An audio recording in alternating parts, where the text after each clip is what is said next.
Patna airport पर हर landing क्यों बन रही है जान पर खेल।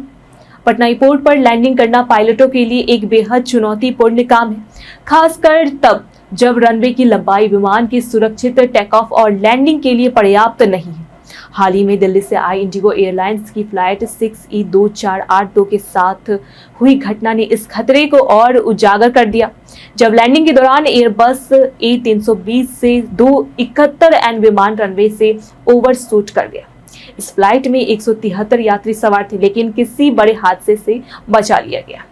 घटना के बाद फिर से पटना एयरपोर्ट के रनवे की उपयुक्तता को लेकर सवाल उठने लगे हैं। पटना एयरपोर्ट का रनवे नाम मात्र के अनुसार 2072 मीटर लंबा है, लेकिन हकीकत में मौसम और दिशा की स्थिति के अनुसार यह लंबाई घटकर कभी 1954 मीटर तो कभी 1677 मीटर रह जाती है।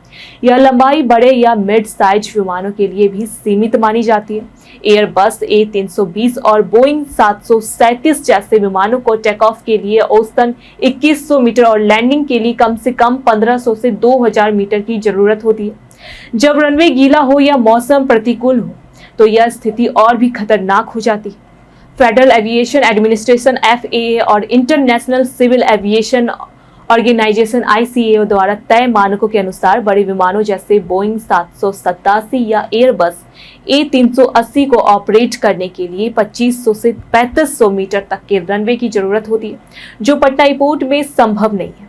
वर्तमान में जो विमान पटना से ऑपरेट हो रहे हैं वे जैसे तैसे इस रनवे पर उतर और उड़ान भर पा रहे हैं, लेकिन उसके लिए कई बार फ्यूल या पैसेंजर्स लोड कम करना पड़ता है, जिससे संचालन आर्थिक रूप से भी प्रभावित होता है।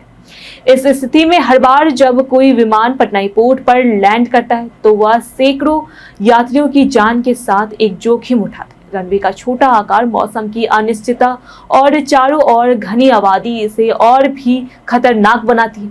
जब तक रनवे का विस्तार नहीं किया जा रहा है, वैकल्पिक हवाई अड्डा विकसित नहीं होगा। पटना एयरपोर्ट पर हर लैंडिंग एक नई चुनौती और संभावित खतरे के रूप में सामने आती रहेगी। इससे ही जुड़ा हमारा सवाल है, क्या पटना एयरपोर्ट का रनवे सुरक्षित है? आप अपना जवाब हमें हमारे कमेंट में जरूर दें। ऐसी जानकारी के लिए देखते रहें प्योर पटना।